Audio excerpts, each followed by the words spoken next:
Corporator વિપુલ સુહાગિયાએ કહ્યું કે પહેલા માળે આગ લાગી હતી। લગભગ 2 વાગે ધુમાડાથી બીજા માળે સૂતેલા લોકોને જાણ થઈ હતી, જેથી બધા ઉપરની તરફ દોડ્યા હતા, જેમણે પણ જઈને બાજુની અગાસીએ કૂદીને જીવ બચાવ્યો હતો। ત્યારબાદ જીતુભાઈનો નાનો દીકરો ફસાઈ ગયો હોવાની જાણ થઈ હતી, જેથી બાદમાં તેનું મોત થઈ હોવાની જાણ થઈ હતી। ફાયર અને પોલીસને જાણ કરી હતી। ફાયરનો કાફલો ઘટના સ્થળે દોડી ગયો હતો, પાણીનો મારો ચલાવીને આગ ઓલવી હતી। આગ ઓલવ્યા બાદ તપાસ કરતા બીજા માળેથી પ્રિન્સ ગંભીર દાઝેલી હાલતમાં મળી આવ્યો હતો। તેને સારવાર માટે તાત્કાલિક સ્મીમેર ખસેડાયો હતો, જ્યાં તેને તબીબોએ મૃત જાહેર કર્યો હતો। નાના દીકરાનું મોત થતાં પરિવાર શોકમાં ગરક થઈ ગયું હતું। વિપુલ સુહાગિયા, કોર્પોરેટર, સુરત મહાનગરપાલિકા। આજે રાત્રે ખૂબ જ દુઃખદ ઘટના બની ગઈ।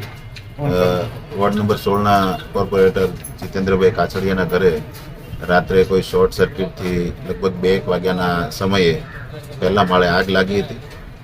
બધા બીજા માળે સૂતા હતા। ધુવાડો આવ્યો એટલે ખબર પડી કે કંઈક આગ લાગી છે, એટલે તાત્કાલિક બધા નીચે ઉતરવા ગયા તો નીચેના માળે આગ લાગેલી હતી અને નીચેથી નીકળાયું નહોતું, એટલે બધા ઉપર અગાસી તરફ દોડ્યા અને ઉપર અગાસી પર જઈને બાજુની જે અગાસી છે તેની ઉપર કૂદીને જીવ બચાવ્યો। અને આ આફડાતફડીમાં જીતેન્દ્રભાઈ કાછડિયાનો એક નાનો દીકરો ફસાઈ ગયો અને એમનું ડેથ થઈ ગયું છે। ખૂબ દુઃખદ ઘટના બની ગઈ છે।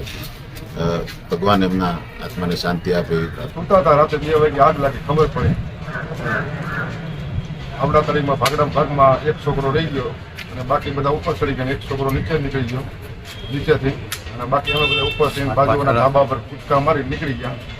બહાર ઉપર ગયા પછી ખ્યાલ આવ્યો કે એક છોકરો રહી ગયો, પણ બધાને બહાર કાઢવામાં એક છોકરો ફસાઈ ગયો। પ્રિન્સ કેટલો અભ્યાસ કરતો હતો, કઈ રીતે? પ્રિન્સ 12મામાં ભણતો, સાયન્સમાં, ને 17 વર્ષની ઉંમર હતી।